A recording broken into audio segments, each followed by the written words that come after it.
Welcome to the Solid Verbal. The Solid Verbal. Come after me! I'm a man! I'm 40! I've heard so many players say, well, I want to be happy. You want to be happy for a day? Eat a steak. It's that woo-woo! And now, Dan and Ty. Welcome back to the Solid Verbal, boys and girls. My name is Ty Hildenbrand. Joining me, as always, over there in stormy New York City, the one, the only Dan Rubenstein. Sir, how are you? Ty, I'm not one for signs from above. No. I'm not one for omens. I'm not one for good luck. Mm-hmm. But I was walking back from the office space at which I work, back to the Cloffice here, where I record the show and do all the audio recording I do. Mm-hmm. Mm-hmm. And I faintly hear something, and it's getting louder as I'm walking closer and closer in the direction I'm walking. It's getting louder and louder and louder. And then all of a sudden, I can make out what it is. And it's that boom, ba boom, boom, boom, ba doom, boom, bayo. Yeah. Super bass. And I was like, okay, if I am walking to do the show and Ty's selection for what he would, quote, sing on a nationally televised singing competition show comes on, I'm feeling good. Had some commentary on that on the old Twitter sphere. Yeah, people not feeling it. One gentleman in particular said it totally makes sense. Not sure if I should take that as a compliment. I'm guessing it wasn't, but what have Take you? it with the spirit with which it was intended. Whatever. Got to be honest. This is a show about honesty. Welcome to the That's Solid true. Verbal. I'm Ty. He's Dan. You could find us at solidverbal.com. There is also a newsletter, which I would strongly suggest if you like the show and if you might be interested in some upcoming announcements, of which there are several. Please do sign up for that newsletter. It's free. We won't spam you.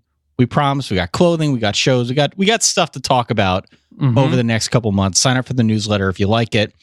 And if not, if you don't want to sign up for the newsletter, that's fine. You can still subscribe to the show wherever you get your podcasts, be it Apple, be it Google, be it Spotify. Do they got podcasts over on Tidal yet? Maybe. If so, you can subscribe there. Anywhere you could find a podcast, you could find our show. And of course, find us on social media, Facebook, Twitter, Instagram. The subreddit had an incredible AMA with our good friend Mike Golick Jr. earlier this week. Did you see that? I did. It covered a range of topics, a lot of South Bend food talk, which I don't know how applicable it is to me, but it's applicable to somebody.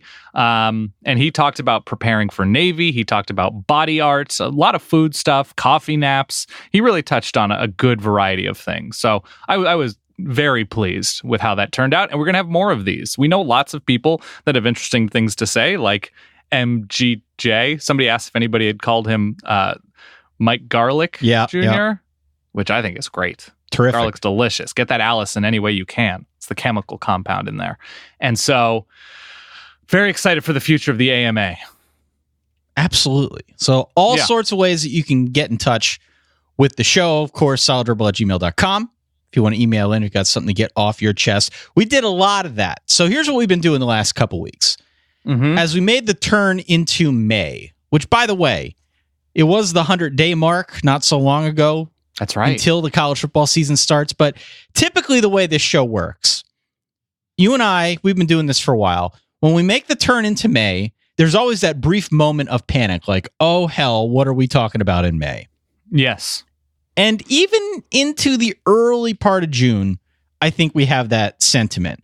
But then as we get into July, all of a sudden August gets a little bit bigger in the window. And once we get to August, it's time to actually start talking about college football and the season. So it'll be here before you know it. What we did the last 2 weeks. Last week, I did the really weird role-playing thing that I thought that was wonderful. I appreciate everyone in indulging me on that journey. People liked Thank you. It seemed like it went over well, so I'm okay with it. The week before that, you had 12 questions, 8 college football, 4 non-college football that you wanted to pose to me. And now, because we've been putting this off and because we've promised our loyal verballers, not lawyer verballers, those two. Oh, both. That we're going to be doing Q&As once a month. We wanted to cast a wide net and see what kind of questions we could gather to do to answer on this show. So that's where we're at tonight. I wonder how many lawyer verballers there actually are. Probably a lot. I'm sorry. I'm sorry. I'm so sorry. But we have a number of questions about summer. We have a number of questions about just random things in college football and outside of college football. In the way of news, there's not much, although there's like a weird committee in the NCAA trying to figure out if, we can do a likeness thing with players and making some money off of their faces and brands. So that'll take forever and ever, but it probably gets us into our first question pretty easily. Congratulations, Skippy. You've got mail. You've got mail. On the Solid Verbal. As often as we can, we like to pay homage to those of you who write into the Solid Verbal. Mm-hmm. Let's start first and foremost. You dovetailed quite nicely into our first question, our first series of questions, really. From Northwestern Chad. Yeah, I'm giving him that nickname. That was not a self-imposed nickname, but he's a Northwestern fan. His name is Chad, and he's been asking us enough questions. It's like when you ascend to a certain Boy Scout, Eagle Scout, and you're getting enough badges. Chad has enough verballing badges where, we give him a nickname. Does EA Sports have a secret team of programmers working on an updated to-the-minute version of the NCAA football game? Just in case they suddenly get the all clear from the NCAA and the courts and the players to launch a new title, Dan. Yeah. I have... Do you have intel? I have a very high level of confidence, let's say. Oh my gosh. That EA is ready to move the millisecond they get the green light. I think they're prepared for it. I think they're working towards it.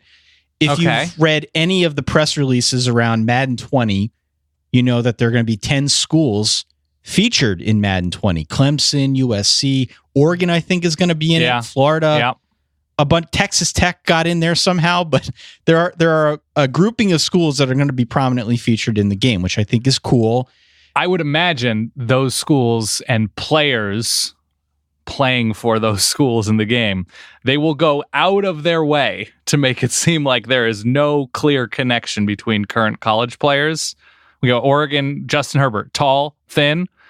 Quarterback for Oregon that game, short, fat, possibly Korean. Yeah, I'm not That's sure. Just how it's gonna I'm work. not sure exactly the manner in which those teams will be represented, but they will have a presence in the game. Do you think it'll be like, do you remember the Mario hockey game where it was just like skinny, medium, I was fat? just thinking that when you were talking about Justin Herbert. Yeah. Yeah, that's what they're doing. Skinny, medium, fat, skinny, medium. Great. There was a mode last year, too, where you could work a player through the college ranks and get him to the NFL. Right. I think this represents some of EA's ongoing efforts to rebuild the relationship with the NCAA. They're doing what they need to do to mend those fences and just trying to get a sense for what will work, what won't work in the future when they decide to launch this game. There's still obviously a very big following. We are in our 30s at this point, Dan. We still have an interest in it. You have a child. My guess is that your desire to have this game back in your life has not diminished as much as perhaps it should, despite being a new father.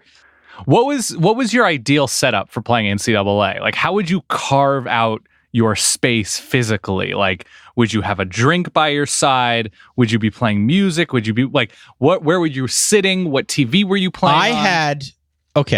With whom were you playing, if anybody? When I was still in my old apartment before meeting, before the old crash pad, marrying the solid wife, Kate. The apartment that you could move out of in 45 minutes. That's right. Yeah. We had a robust dynasty going, a robust online dynasty. Yeah. And we had the TV mounted on the wall. We had those old couches. And that was the ideal setup. You were playing with your buddy Feldman. I was playing with him a lot. Yeah. And along with other friends who weren't located in the same space. But that was sort of the dream, man. I played on Brown Beauty, my old couch, that unfortunately, Jody with and I was like, I think it's time to retire Brown Beauty. I was like, but she's like, no, I think it's time. Played on Brown Beauty, beautifully soft microfiber chocolate brown couch. I had a black leather couch, Black Beauty, that the solid wife Kate immediately relegated to our basement. I would throw on a podcast, either just out loud on my phone or on my headphones or something like that. I would still have the EA sounds. You know, I'd still have Kirk Herbstreit saying like, I don't know why they went for it there. very low. I had a good mix going, cold beverage going. And I would generally, because sometimes I'd play with my brother who lives near me, but a lot of the time I was just playing online and it felt great. It was the best. It was the best. All right. Ray says, let's say EA scopes out the landscape of college football and they decide that you two, the Solid Verbal, whoa. Yeah. You guys are influential enough to have input on the relaunch. What new features would you want? What previous features would you want to return? And why is the College Rock playlist from NCAA football 2006 not on that list, even though it absolutely should be? So much De La Soul in my brain because of NCAA 2006. And I think Bad Religion, Lagwagon, bands like that. Oh, it was wonderful. It was good. Really good. What features would I want to return? I was always just big on playing online and getting my record up. I like playing with friends. I like playing with my brother.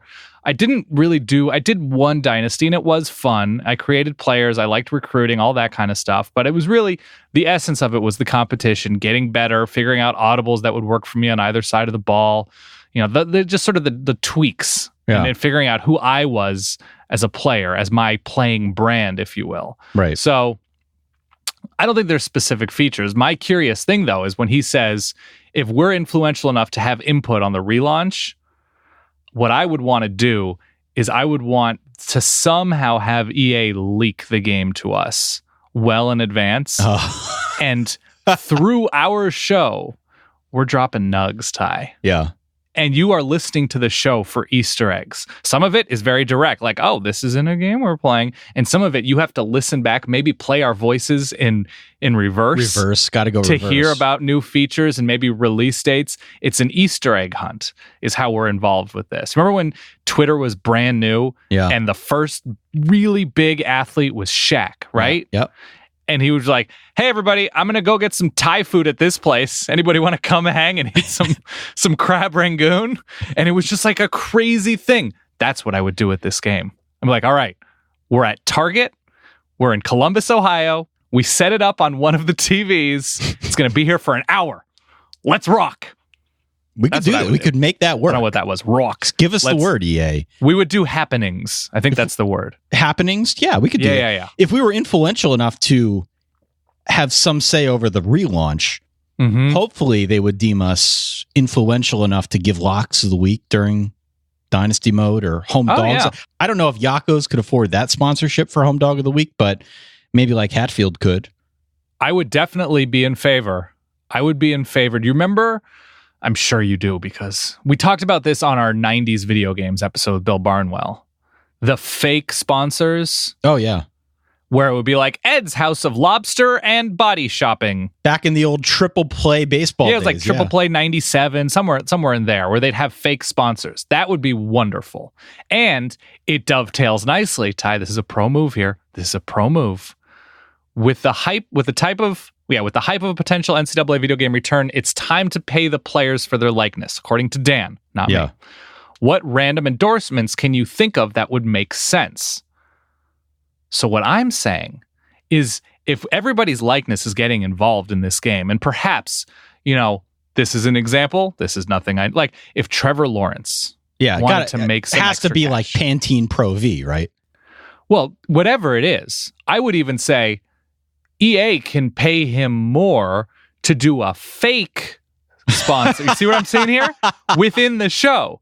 Like, maybe it's between quarters and like there's a little pop-up square and just like Trevor Lawrence here, and I'm here to tell you about, and it's just super likenessy. It's just him in the game in the way that when you would play some basketball game from the 90s, like Charles Barkley would pop up and say something crazy. That's what I want within the game. That's how they're really taking advantage. So it's a super personal way to do things. So he's asking, though, what random endorsements would actually make sense for college football players outside of appearing in this video game? Oh, God. I've got a bunch. Well, go ahead. Give him one. I still got to go through all my modes and how I would improve the game, but continue. So college football is a weird mix fandom-wise of older richer or just fans who are nostalgic about the time they were in school, 50s, 60s, 70s, right? So you want to appeal to them, but you also want to appeal to college students who are going to the game. So it's a good mix. So something like ride hailing, like get an Uber Lyft sponsorship. Yeah. I imagine ride hailing in college towns, enormous. Everybody's going out. You want to get home. You're not driving. So whether it's Uber, Lyft, or whoever, I think that's an actually serious answer, right? Sure. Oh, yeah. Barbecue accessories.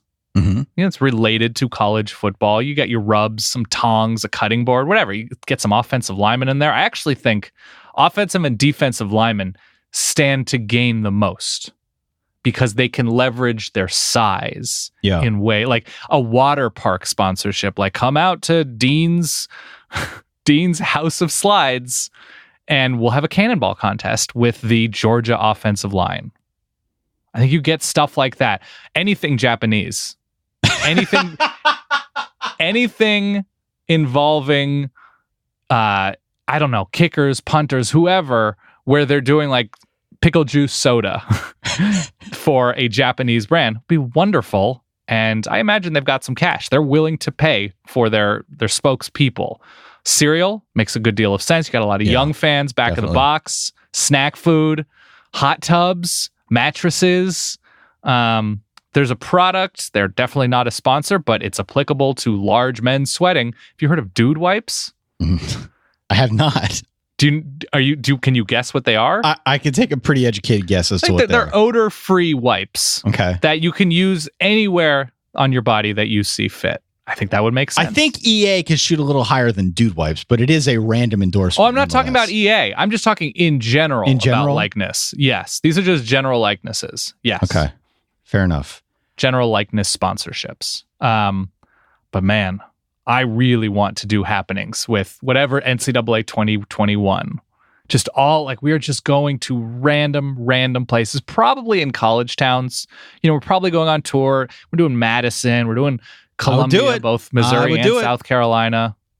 I'm just saying, I would do Fordham, obviously, we're going to the Bronx. If they're making a new version of the game, they got to sear into recruiting because presumably when it happens quick. If they've got to spin it up quickly, I would take the old recruiting system and just put it in the new game. The old recruiting system was pretty good, even if you kept it intact in 2020 or 2022. The old system was pretty perfect. Moving forward, if you're going to build anything new, you find ways to enhance that recruiting mode with like new pitches and new ways maybe to negatively recruit, but steer into signing day or both signing days now, a transfer portal, all that stuff is very nuanced and very college football. So I could imagine a great like graphical intro into the transfer portal. Oh yeah. It'd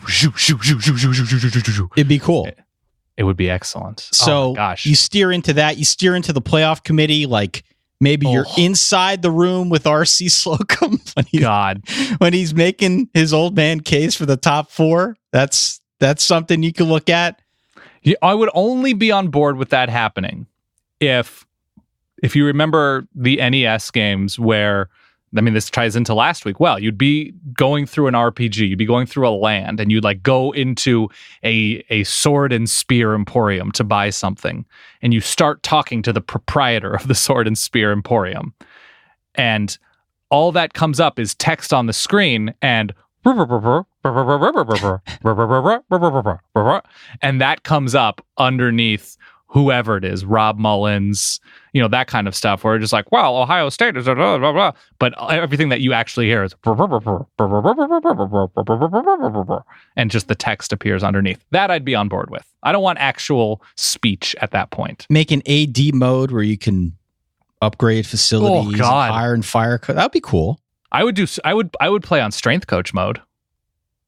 I would choose probably the Northwestern dude, maybe Oregon's Aaron Feld, where it's just like you have to hit certain benchmarks between seasons in dynasty mode in the locker room.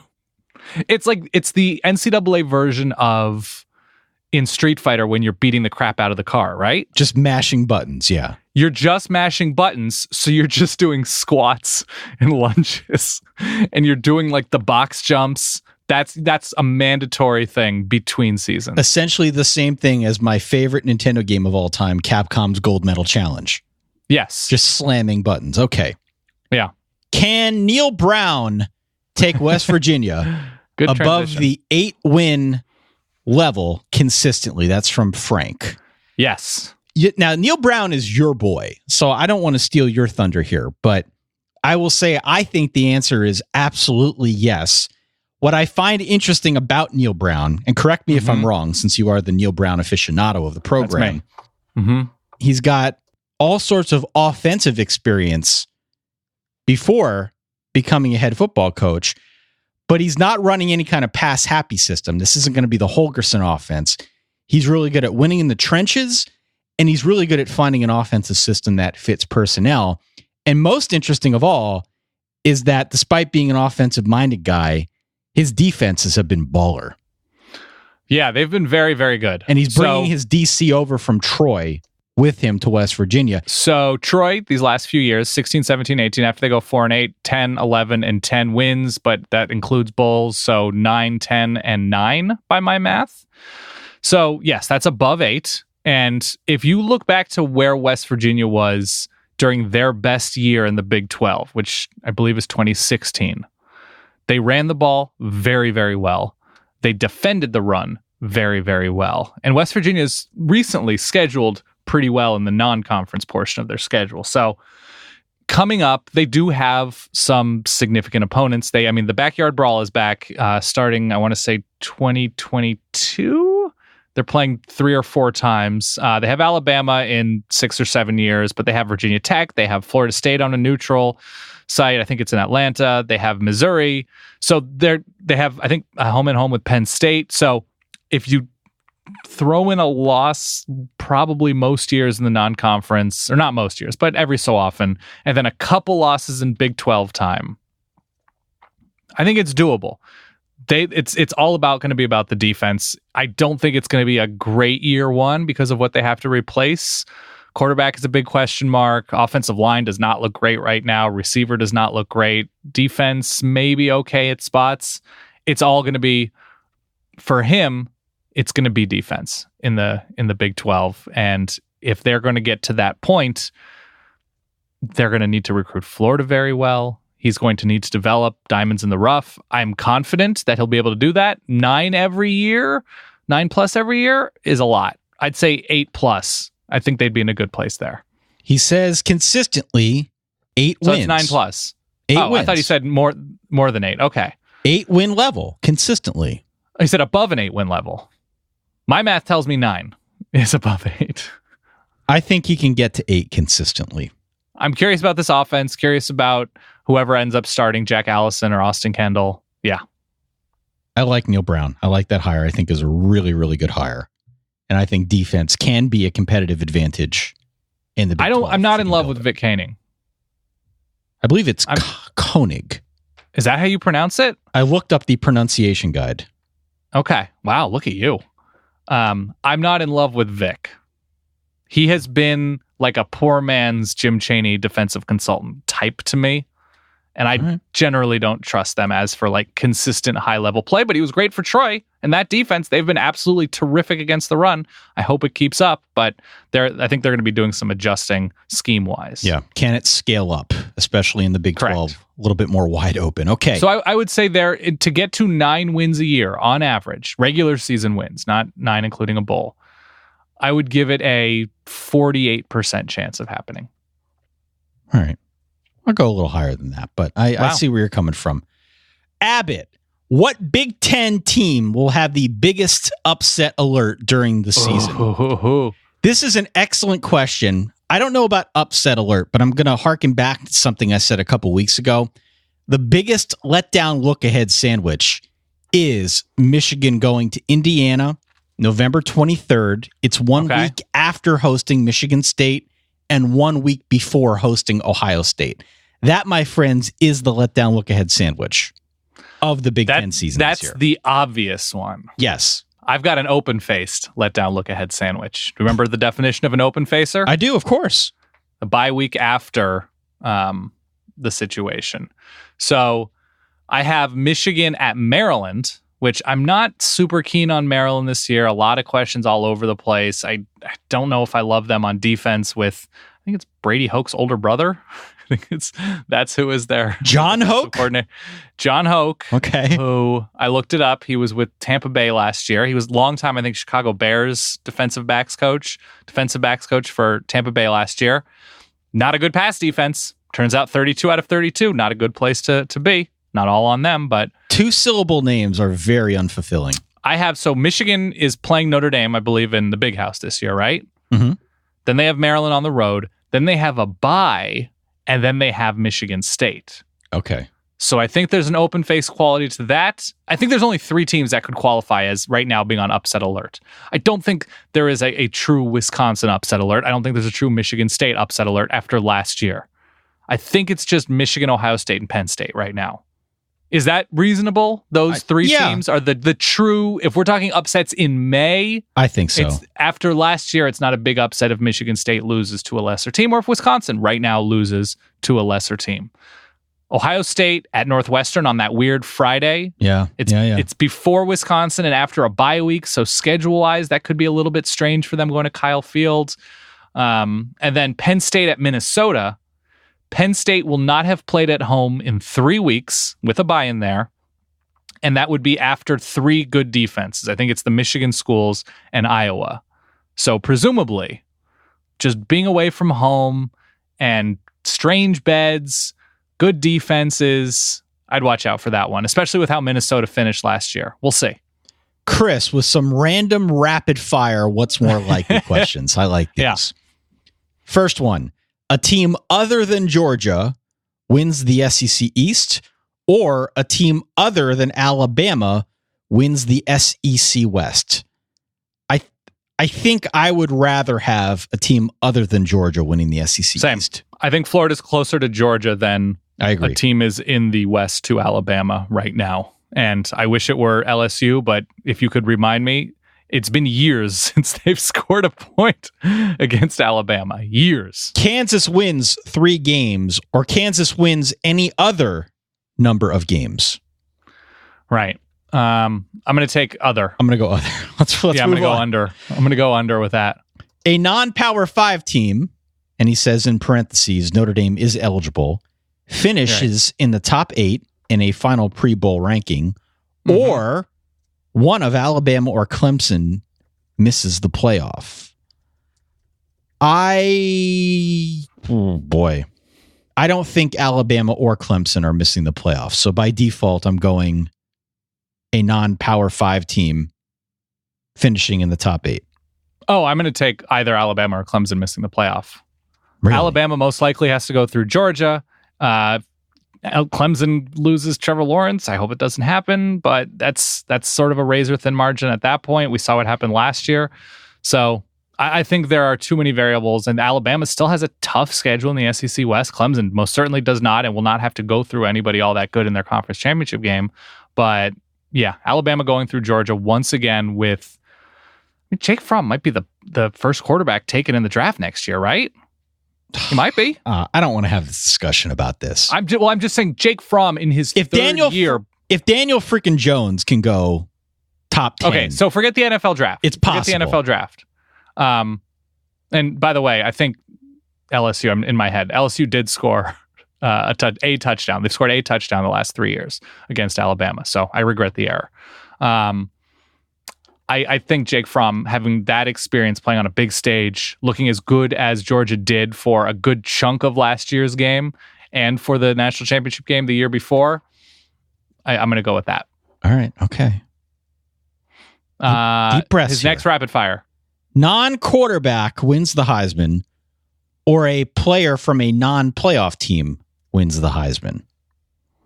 I'll take non-playoff team. I'll take a non-playoff team. Because I can still get a quarterback that way. I can still get, Dwayne Haskins was a finalist last year as a non-playoff player. A coach not named Saban or Sweeney wins a playoff game, or a player not named Tua or Lawrence wins the Heisman. That's a really good one. Yeah, I'll take the first one because they could be playing each other in the first round. I was thinking that as well. I don't think it's likely, and I think it's far less likely that Tua or Lawrence won't win the Heisman. So I'm going to go, I agree with you. But even part. Yeah, finishing 1 and 2 means they both are either undefeated or have a terrific loss to stay at 1 or 2.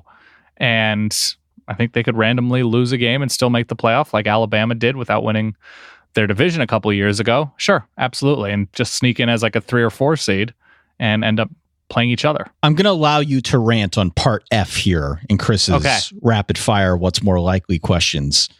The Pac-12 champion has fewer than 2 losses, or the Pac-12 champion comes from the South Division. I think we are in agreement on this one, but I would like you to just go ahead and rant. I don't even know. The Pac-12 champion having fewer than 2 losses? So you're talking about an 11-1, I guess 12-1 champion? That's what he's saying. I don't see it. So by default, then it's got to be from the South Division. Could be USC, maybe, if things go I'd right. Probably take Utah. Could be right Utah. Now of the South, yeah. Okay. There will be a 5 overtime plus game this year, or there will not be a 5 overtime plus game this year. I say no. And finally, Illinois will make a bowl game, or Colorado will make a bowl game. So he's saying Illinois versus Colorado. I would most definitely go with Colorado on that one. I think so too. I'm pulling up their schedule right now. They have an experienced quarterback. They have maybe the best wide receiver in the country. So a game changer. Not a lot of schools can claim that. Colorado State, Nebraska, both at home. Air Force at home. So they're not leaving Boulder until they travel to ASU, who's going through some changes. New quarterback there, possibly a freshman. So if we're counting winnable games, Colorado State, Nebraska, Air Force, Arizona State, Arizona, that's 5. UCLA is 6. I don't think either one of them is making a bowl game. This might be my favorite question we've ever gotten. I'm ready. Jason says, if you had to pick a college stadium to occupy to defend yourself against roving hordes, he has zombies, fans, etc. Which stadium do you pick to give you the best chance of survival? You got to consider all sorts of things here. He has sight lines, points of entry, food offerings, and the like, Dan. Do you have an answer for this? I thought long and hard and probably put too much energy into it, but I feel like I have a good answer. I'm taking Doak Campbell. Okay. Why? I'm going to Tallahassee. You have a mascot with a flaming spear. That helps. It does help. That I don't know if there is a better. If you talk about like the West Virginia musket, you're shooting blanks. You're talking cannons at various schools. You're shooting blanks. Right. That's a flaming spear. Is a flaming spear. Is a flaming spear. That's right. So I'm presumably getting access to that. Getting a weapon. Yeah. I'm getting a nice weapon there, or an armory of flaming spears, and a horse, which provided you can ride the horse, gives you a way to get around. And also the surrounding area in Leon County and the Panhandle. If we're talking about an apocalypse, we're also talking about weapons everywhere, illegal pets on the loose. Like, it's an area where I feel like there is going to be some backup if they're willing to be on my side. Okay. So I'm going Doak Campbell. I am harnessing the energy of FSU Twitter. What I like about it is that it's in the shape of a bowl. And it's a major college football stadium wherein crowd control is something they've clearly figured out. But it's old enough that it's not intricate. No. Like, there's not wide catwalks and like different places to hide. I don't want Beaver Stadium because then I got to worry about the zombies getting onto the upper deck, and what the hell are you going to do then? Conversely, I don't want something like Sam Boyd Stadium comes to mind for UNLV, where you've basically got one whole side of the stadium. I don't know how well you know Sam Boyd. I don't know why I thought like of Sam the back of my hand. Yeah, but there's a whole area behind a scoreboard where there's just, it's like a hill, and they could just stream in, and then you're toast. You've got nowhere to go.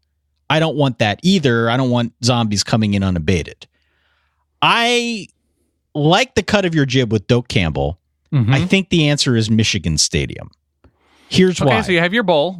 You've got the bowl. It's obviously a huge stadium, but it's built a little bit like Fenway Park in that it's built down into the ground. Right. So you've got really good sight lines from the top of the stadium. Mm-hmm. You can always fight from an elevated position, which I like, which is helpful. You've got consistent terrain to fight on because it's in the shape of a bowl. It bows out a lot. And you've got consistent points of entry. So I like that about Michigan Stadium. Plus, they're used to having a large capacity crowd there. They're used to crowd control, presumably tons of places to eat if you got to go and raid a concession stand. You know, you can make do with Michigan Stadium. I think that's the correct answer. Counterpoint. If this is your new home stadium, there's just too much history there of the home team losing when the stakes are highest. Oh, damn. And when everything's on the line with zombies. And here's the other thing about Michigan Stadium. There's a certain quiet to it that can be eerie. That's mean. Come on. I'm sorry. I apologize. I'm married into a maize and blue family. The answer is Michigan Stadium. That's pretty good. I'm sticking with Doak. Okay. Let's go to Josh. What's your preferred college football preview mag and why? Oh, I've really grown to like Athlon a lot. Okay. They've incorporated people that we've had on this show a lot. They're They've good. incorporated They're very good. Some analytics angles. It's sort of no nonsense, but it's all in English. It's not like there aren't 73 different abbreviations that I suddenly have to like turn to a legend to remember what I'm looking at. There's nothing that's referencing like looking at a Notre Dame preview that's talking about Tom Rees. Tom, it's like, Tom. Now it's Tom. There's just too much context in some other magazines, and I just there's a depth chart, there's a schedule, their position group breakdowns. It's a great pooper guide. I love it. They're all very good. It's a pooper's delight. They're all very blurb good. That. If I'm picking though, I probably go Athlon as well. Yeah, I buy them all for what it's worth. But how do you feel about the anonymous scouting reports? I'm a huge sucker for the the blind item. They are ethically hazy. Ethically in a very strange place. You're talking like page 6 kind of it's scouting just like, reports. Okay, so if you don't know what we're talking about in Athlon, for each team, say they're talking about, I don't know, Texas A&M. There'll be like arrival assistants take. And it'll be like, the offensive line was super overrated last year. I don't think they've got the bodies up front on defense. And while I like their defensive coordinator, I don't think their quarterback has that high a ceiling. They're much more beatable than people realize. Yeah. Now, you're hiding behind anonymity to say mean things, which, again, ethically, not wonderful as, somebody interested in media and journalism. But somebody interested in like the sweet, sweet juice, that nectary gossip. I love it. Oh, I'm great. into that. All right. Yeah. Kevin in Washington, do you think it's possible Ed Orgeron could be on the path to building LSU in the same way that Dabo Swinney, this is the good stuff, built Clemson over the last few years? He goes, the reasoning for my question, LSU has trended better over the last couple of years overall, including a big bowl win last year, with a horrifically tough schedule, and there seems to be a lot of similarity between Dabo and Orgeron in terms of the strengths and weaknesses they bring to the head coach position, Dan. This is an excellent question. Thank you, Kevin. We've started seeing this a lot in a lot of different places with new coaches and strategies that like they're going to do for their new program what Dabo did for Clemson. And that is they're just going to worry about big picture stuff and recruiting and infrastructure and operations, and they're going to be hands-off with offense and defense. They're going to not take as much money and spend all their money on the assistants and coordinators and do everything they can to make the environment great so that assistants and coordinators will want to stay. All of that undersells an incredibly important point. What if you just can't Dabo-wise your program? What if, and stay with me here, what if Dabo Swinney is uniquely excellent? What if he's just an incredible football coach and not a template? Does that make sense? What if he's really good? And I think the fact that like he portrays this at times sort of aw shucks kind of thing, like he's not actually that good, he's just tapped into a strategy. And I think that's so misleading. It does go against the Beyonce principle of finding another Dabo in a minute. It does. And I mean, I remember hearing about this when Willie Taggart was hired at Oregon, that he's going to do for Oregon what, he's a great recruiter and he's very likable, blah, blah, blah. And, he hired Jim Levitt and is spending all this money on coordinators, Mario Cristobal, these big splash hires. Doing what Dabo did at Clemson has to be nearly impossible, because if it weren't, everybody would be doing it. They have this thing with baseball players, and I forget who came up with the stat, but once they get to 1,500 at-bats, you sort of know what they are. And I think both Dabo and Coach O at this point have reached their proverbial 1,500 at-bats. We know what they are. I feel a lot more confident in saying that Coach O isn't going to get to Dabo heights than otherwise. So I'd love to be wrong about that. I love LSU football. I'm rooting for Coach O. I think it's a great story. Right. I don't think I agree with the premise here that he's going to build it Dabo style and turn LSU into the next Alabama of the West. Right. It's not a prefab situation. No. You are not. It's unlikely that anybody will ever be able to do what Dabo did for Clemson. And LSU is a national championship winning program. Recently, recruits have been alive, I believe. They won it in 2007? Yep. So you're talking about recruits having vague recollections of LSU as a top tier team, and they were in the national championship, 2012, 2011. So LSU is in a good place brand wise. The big difference right now between Clemson and LSU is LSU's quarterback is fine. Clemson's quarterback is amazing. Is Trevor Lawrence. By the way, Trevor Lawrence. By the way, I don't mean to paint Coach O in any kind of negative light. Too late. He could. No, Ed Orgeron's a really good coach. I really like LSU. He could never even sniff Dabo Swinney and still be very good at LSU and build LSU into something more than they've been the previous 15 years. It's not to say that Coach O is doing a bad job or is going to do a bad job. It's just Dabo is clearly at a place now in college football that puts him in rarefied air. There's something else. There's something else that should also is relevant to the discussion of whether or not Ed Orgeron can do for LSU what Dabo Swinney has done for Clemson. And this is what Dabo Swinney also has going for him that LSU never, ever will. You ready? Mm-hmm. Georgia Tech, at Syracuse, at North Carolina, Florida State, at Louisville, Boston College, at NC State, Wake Forest. Yeah. It's pretty good. Not bad. It is not pretty good. All right, let's move on. This one comes from Matt. I don't know if we addressed this. I think I intended on addressing it. Mm-hmm. We might not have had time on one of our previous Q&A shows, but I thank Matt for posting this again, I think on Facebook. At what point is a team's past accomplishments irrelevant or not worth mentioning? For example, Illinois has 5 national championships. Wowee! 5. Yeah. The last of which in 1951. Does that even matter? Michigan has 11 with the last in 1997, but nothing since the early 1900s. Do those other 10 count?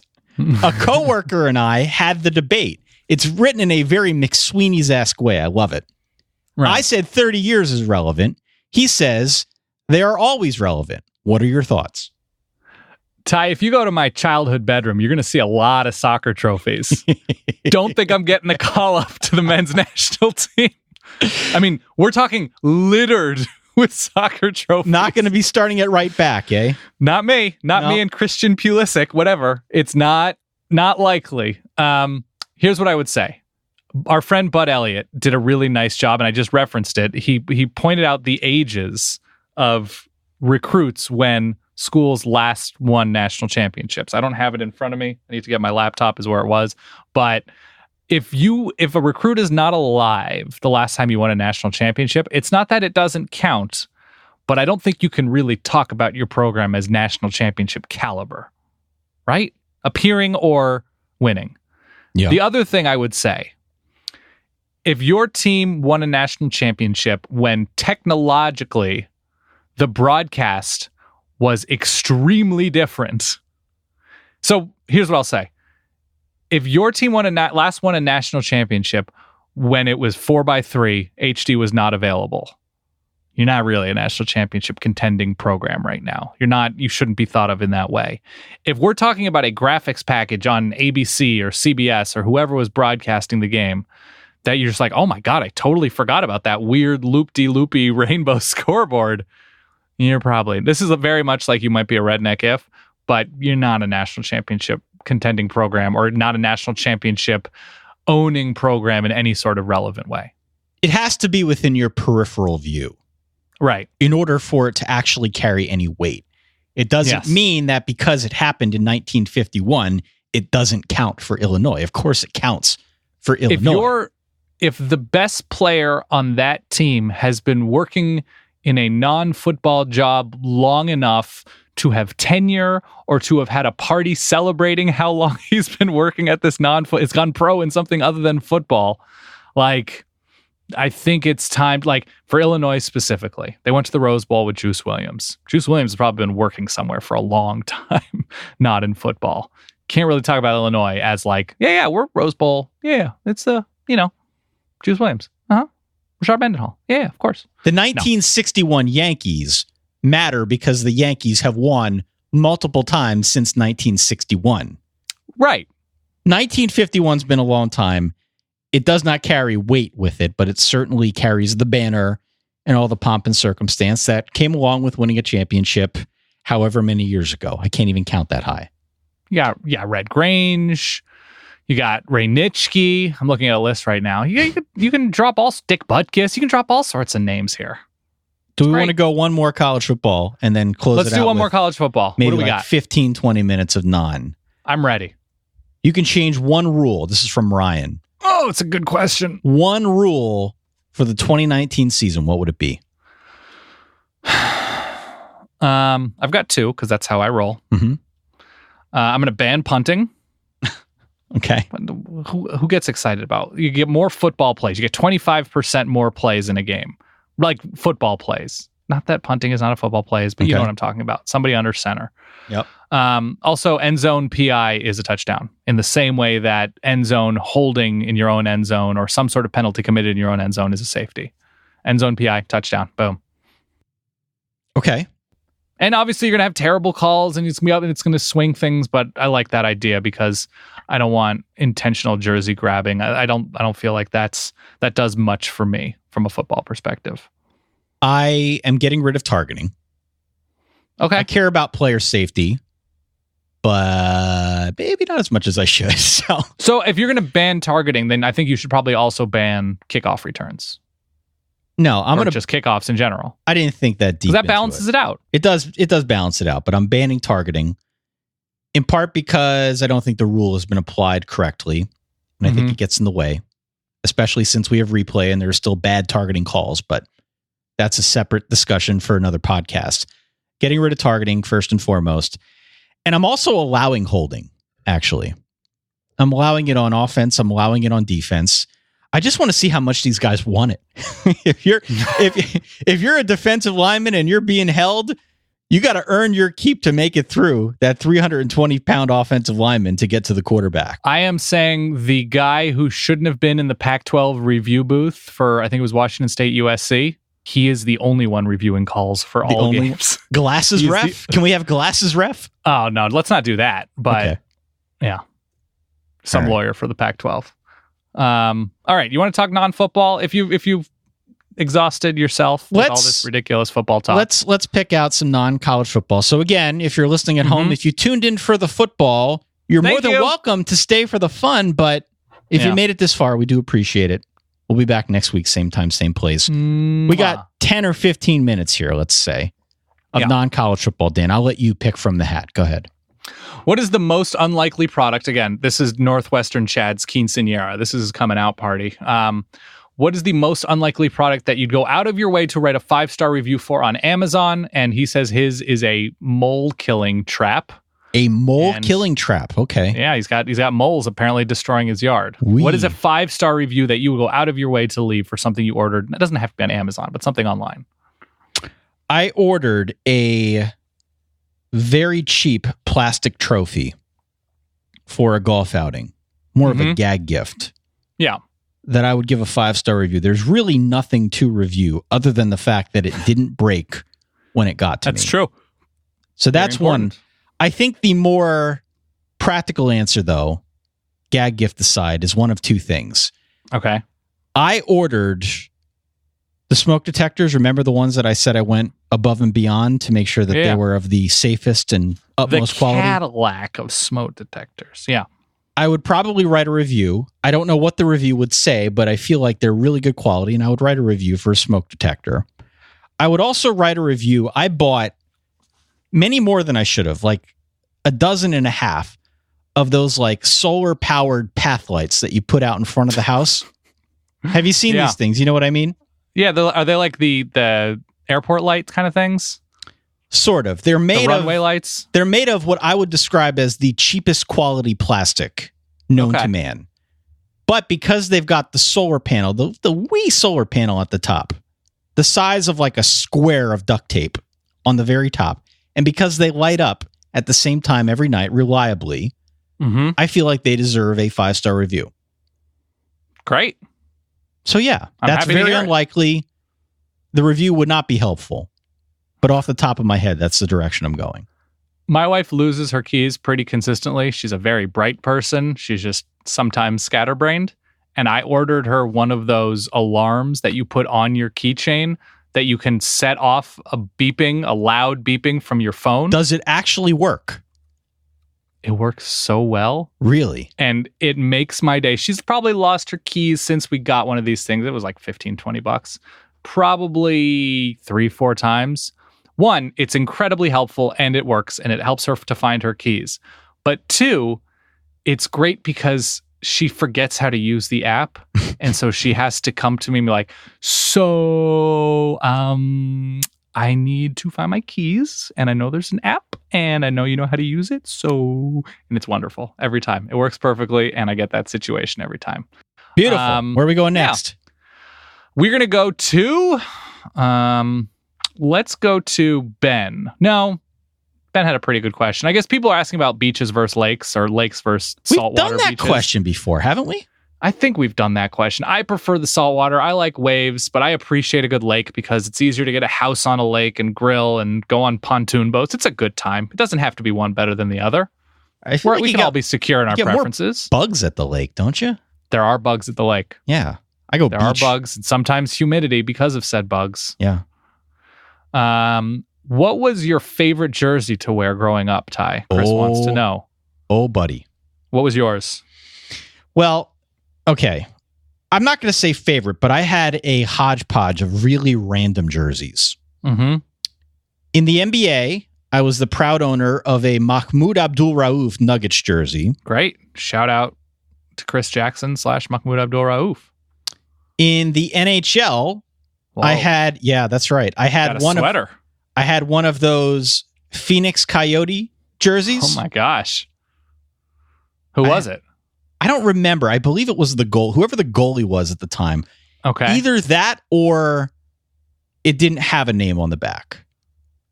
But I had one of those. I also had a Boston Bruins jersey. I was a big Ray Bourque fan back in the day. Have to be, yeah. On the baseball side, I don't know if I had a jersey. John Wetland. No John Wetland jersey, thankfully.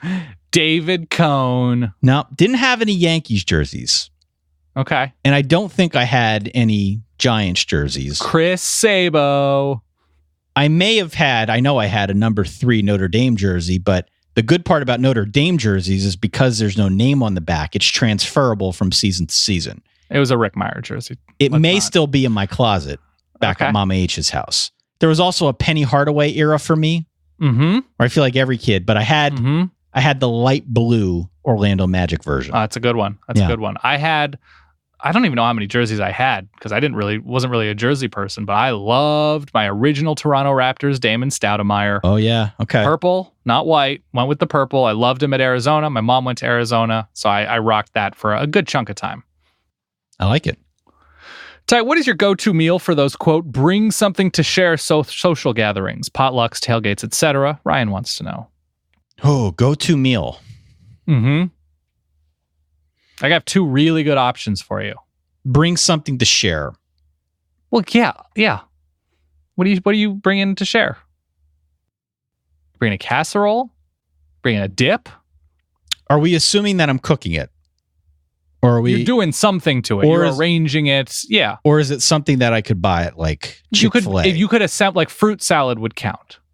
Okay, so I'm gonna throw together a fruit salad, something that you are not just bringing from the grocery store to the gathering. Why don't you go first? I need to think this one over a little bit. All right, I make a terrific charred corn salad. You throw the corn cobs on the grill, and there's like a honey sriracha garlic dressing. It's charred corn, black beans, avocado, serrano chilies, cilantro. It's great. It's really, really good. That's a recipe from a barbecue place in Atlanta called Bees Cracklin'. And then just some homemade cookies. People are always very impressed when I've shown up. Like, yeah, I made some cookies. Like, you made these? Like, yeah, I just mixed together a couple ingredients and threw together some golf balls on a pan and in the oven and then brought them over. Like, wow, that is incredible. So people have low expectations of most of us. So throwing together some cookies, I think, is a great call. I make a really good roasted vegetable concoction. And what I like about it is, first off, it's simple to make. You cut up vegetables. It's very vague. You roast them. I know. But that's sort of the hidden secret. It's not so much the vegetables, because you look at them and think, oh, well, what's so special about that? What's the vehicle you're bringing it in? But it's usually just a pan, standard issue pan. You cook it on a cookie sheet, but there is a honey Dijon sauce that I've learned to make that is very secretly delicious. That's great. So there's more to it than meets the eye, which is one of the reasons why I like bringing it. This goes into Matt's question of, could you please give a ranking of things that should be grilled? That's it says maybe a top 5. Okay, that's more limiting. And one underrated thing that I should try on the grill. So, okay, I've got some answers here. Do you ever grill a banana? No, I haven't. I don't really love bananas. Is it good? It's tough to grill, but it's actually pretty good if you do it correctly. My underrated answer is peaches. I will slice up some peaches. I will bathe them in honey water for a little bit. I will char them on the grill and then crank some sea salt on top of those suckers when they're ready and charred. Okay, a little sweet and sour. Sweet and salt, not sour, sweet and salty. Sweet and salty, because the honey gives you a nice caramelization on it. So it's wonderful, especially if you're into ice cream. It's sort of like it's a peach cobbler without any cobble. It's great. I would, marinate some carne asada, anything that cooks quickly on a grill. So any thin steak that's marinated, like bulgogi, you want some Korean barbecue. Oh, it's wonderful. It is very rare that I will have a lot of people over and do some sort of big grill cookout style thing without just making a mound of onions and peppers on the grill. I'll change the question around a little bit and say that I think chicken is overrated on the grill. And I think marinated chicken thighs can be really good on the grill. Chicken thighs, yes. Yeah. Because there's that natural built-in moisture to it. Yeah. But like chicken breast, it's very easy to screw that up. Oh, yeah. Very easy to screw that up. Now, if you lather enough barbecue sauce on it, you can make anything taste good. I'm living in a PBW. I'm living in a post-breast world. Yeah. Okay. I would also say if you can get a pizza steel, you throw the pizza pan essentially on the grill for like 45 minutes until it's like 600 degrees. Then you put the pizza on that and it absorbs the heat really well, and you get a great pie on there. You've been this thing called a kettle pizza. Yeah, you've been after me. You've been after me for like months now because you know that we're putting the patio on the back here to try and buy. How much does this thing cost? This contraption, like $800, an $800. Well, a really good oven? one. Yes, a really good tabletop pizza oven will set you back $700-800. But I think you can do pretty well for $200 or $300. That might be a little too rich for my blood. I like pizza, but maybe not that much. You know how there are dance moms that are living vicariously through their 4, 5, 6-year-olds, and they're stage moms. They're like pushing them too hard to fulfill their own dreams. I feel like I'm a patio dad. Yeah. I feel like living in an apartment as you build a patio. I'm trying to live vicariously through you. All right. I love this question. Are you ready? Mm-hmm. Due to circumstances beyond my control, this comes to us from an anonymous verballer. Whoa. My wedding is going to have to be somewhat limited time-wise with an open dance floor, about 2 hours. How do I make sure the dance floor stays full for the entirety of the 2 hours. Please don't use my name on air. That comes to us from, oh, wow. They're really famous. Okay, sorry. Ty, what's your answer? Okay. My wedding is going to have a somewhat limited time with an open dance floor. Yeah. About 2 I don't know hours. what closed dance floors are, but I'm ready to figure it out. How do I make sure the dance floor stays full for the full 2 hours? Keep the party going. Mm-hmm. So what Anonymous has not specified here is the other circumstances surrounding the wedding. Is there an open bar? That helps. Believe me, that helps. Well, that does take people away from the dance floor, though. If there's it takes a line. people It's away not from the dance floor. Yeah. But not if you have a good pre-reception ceremony with an open bar. Mm-hmm. If you get people liquored up enough, by the time they get to the dance floor, they're a little bit more likely to get out there. You ever go to a wedding with a bar on the dance floor? Because I have. How'd that work out? In each corner of the dance floor, there was a little tequila cart where you could either get shots of tequila or little margarita shots. And people loved it. That'll help, right? That will help. It does help. Yeah. So that's the first thing. Open bar, preferably before you get to the dance floor, I think helps. Mm-hmm. Secondly, it might be obvious, but good music. That's good music. If you can afford a live band, that'll help. Mm-hmm. But good music, first and foremost, I think is going to get people out there. And then if you can nudge them a little bit more out onto the dance floor with a good liquor situation, that's probably your best bet. I would also say cocktail weenies. Cocktail weenie fountain in the middle of the dance floor. Music-wise, lean heavy on like a middle ground era of songs. So you're not going Uptown Funk and you're not necessarily going My Girl. You got to find the happy medium where the older part of the crowd is familiar and the younger part of the crowd is familiar. So is NSYNC too modern? I think that's too modern. Too modern, okay. I would say, okay, everybody wants to dance to Shout. That's facts only, right? Sure. I want to dance with somebody. You Make My Dreams. Sign, Seal, Deliver. It's a little older. I don't know. You know, Ain't No Mountain High Enough. Everybody still loves it. But like Footloose, Jackson 5, I Want You Back. Yeah. That, I think if you lean into, oh, yes, of course, I've heard this song. And then like everybody younger, like, hell yeah, I Want You Back. So I think that's the move where you're not alienating somebody with your music. What about Electric Slide? It's a good time. I would do it a little bit later on when the tequila cart is really pumped in. Yeah. Macarena? Some popular ones like that will do the trick. You're losing people. You're losing people. It's real stationary, which will appeal to the older crowd, but I think you're losing the younger crowd there. It's a good question, Anonymous. I hope your wedding goes well. I hope it does too. This is from Just Some Guy. Yeah. It's to Dan, that's me, and Ty, but mostly me because I went through it. Let me read it then. Okay. If it's to you, my wife and I just found out we are expecting our first child in late December. Congratulations. Hell Just yeah. Some Guy. 2 questions here.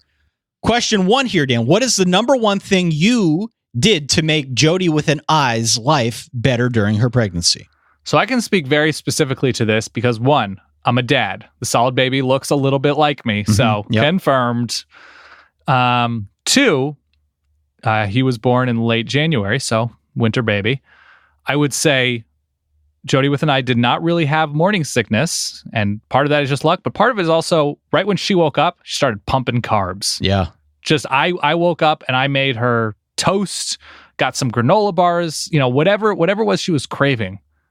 That you hit that real early, it sets the tone. Drink a lot of water, make sure there's always water around.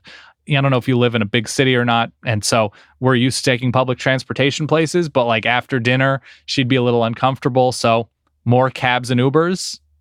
I don't love doing that, but I said, sure, let's take more cabs and Ubers. More AC than usual. It already feels freezing, but sure. Let's do it. So that's how I made her more comfortable. I would say his number 2 point. Number 2 point, help me choose a baby moon destination. He says, we live in Chicago, so really anywhere in the continental United States is fair game. I'm just going to say, if you're doing baby moon, and presumably your wife is mid-pregnancy. It'll be in the warmer time of year, yeah. Warmer time of year. I don't think you want to lump on top of that a longer plane ride. Planes are uncomfortable enough as is. maybe a nice road trip somewhere you can drive to. I would say that is spot on. Luckily, they're in Chicago, so they're pretty central. Don't go anywhere humid if it's over the summer, so that probably eliminates most of the South, unless there's a part of the South that doesn't get humid over the summer that I don't know about. But because you are central, we considered two places that were opposite coasts. One would have been a very long flight, and I'm still kind of bummed we didn't go, but that was Pacific Northwest. Not super humid up there. Seattle, Portland, Vancouver. Great food, on the water. You can hike, you can just chill, you can go to, if you're into going to independent record stores, come on, no better area than that. But we ended up going to Maine, which also ruled. It was great. We went to Portland, Maine, which you can fly into from Chicago, I'm pretty sure. The food there is incredible. It's super walkable. If you feel like being on your feet a ton, you can be. If you don't, you can just chill and eat oysters and whatever. And two, we drove up to Bar Harbor, Acadia. My wife Bahaba. Yeah. Jody with and I was, 5-6 months pregnant? We totally dominated Acadia. A lot of easier hikes, but it's beautiful, beautiful, beautiful up there. Was not humid. Again, great food. I'd never been to Maine. I have zero regret about doing it. I had a wonderful time. All right, let's go to Aaron here. Question for a generation. Another good one. What are your thoughts on groomsmen gifts? Most are alcohol related, and after being in a bridal party for a dozen or so weddings, I have all the engraved flasks I will ever need. Yeah. Follow-up question, can you give a power ranking of the different levels of groomsmen gifts? Okay, so just he's got a bunch here. Let's talk through our theories around groomsmen gifts. I gave I didn't have groomsmen. Yeah, so we did two things. First off, everyone bought suits for our wedding, and we were able to negotiate a pretty serious discount. So everyone ended up getting a decent suit at a very, very reasonable price. But secondly, everyone got the tie as well. So we threw in the tie. I agree completely with Aaron. Don't go with the engraved flask, please. Yeah. Please. So I've never used mine once. What is the best gift that you've received as a groomsman? I received a toiletry bag.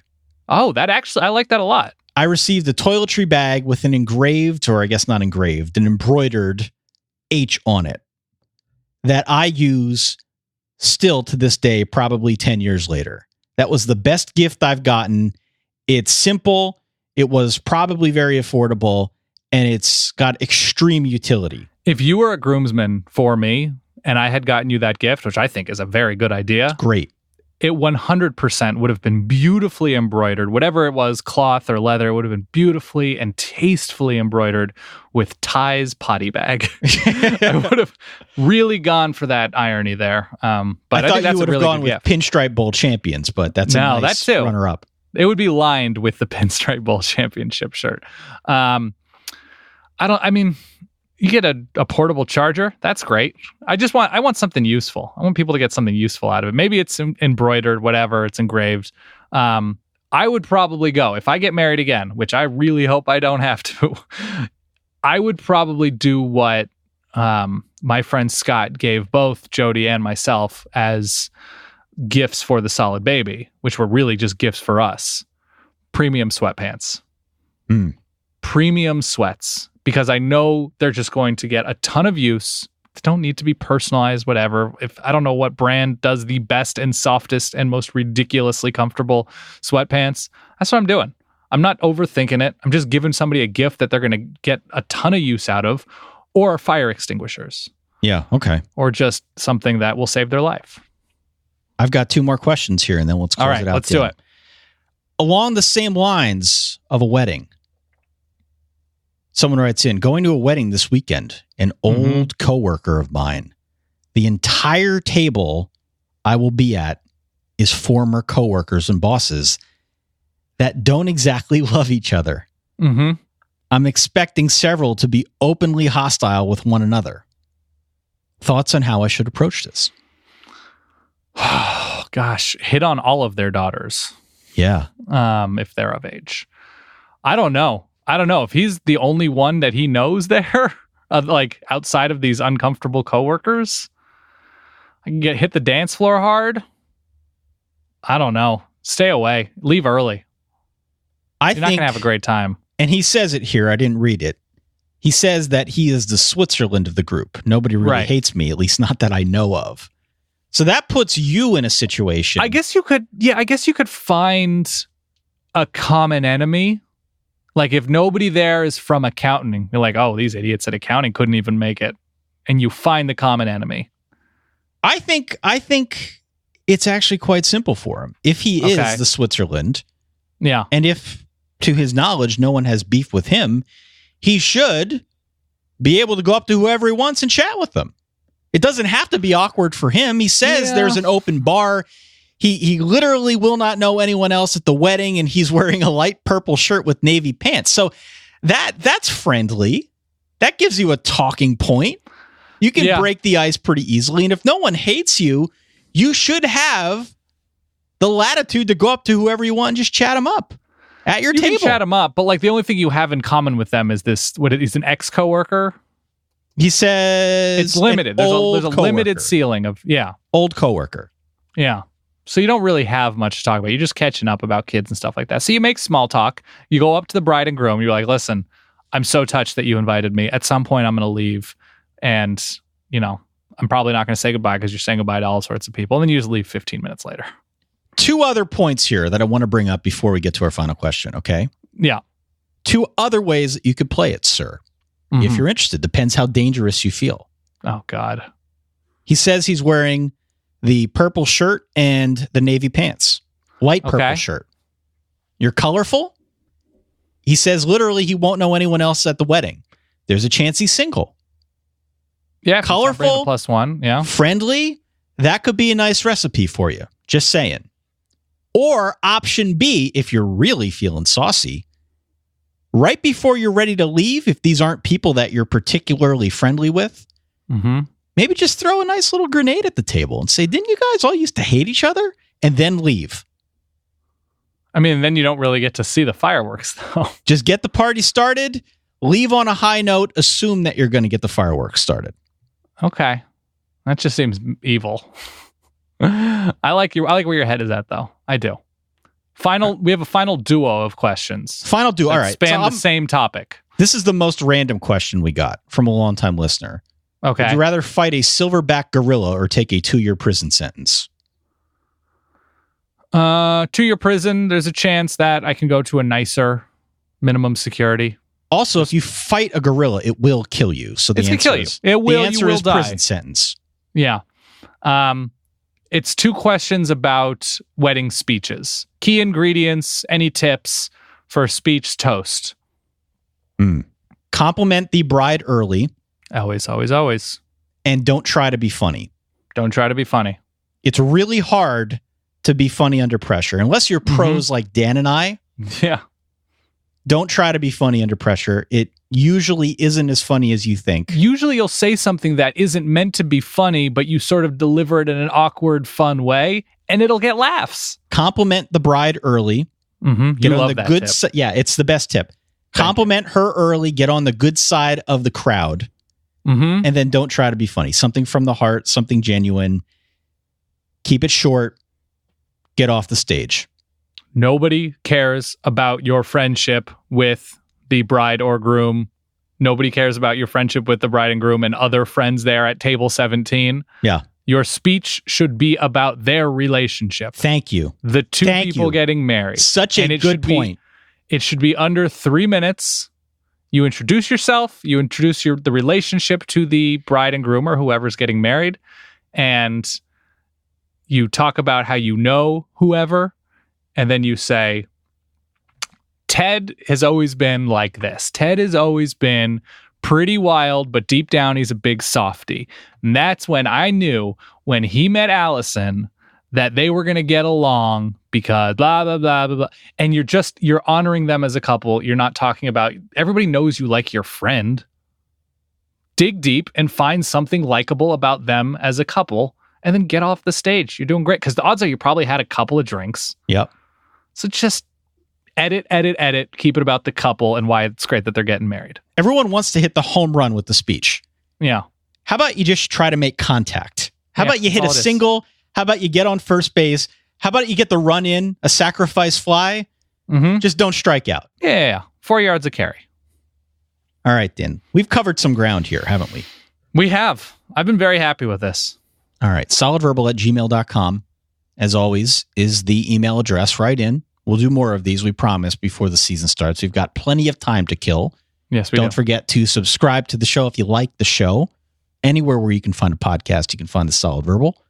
If you'd like some old episodes, going out to our website, solidverbal.com.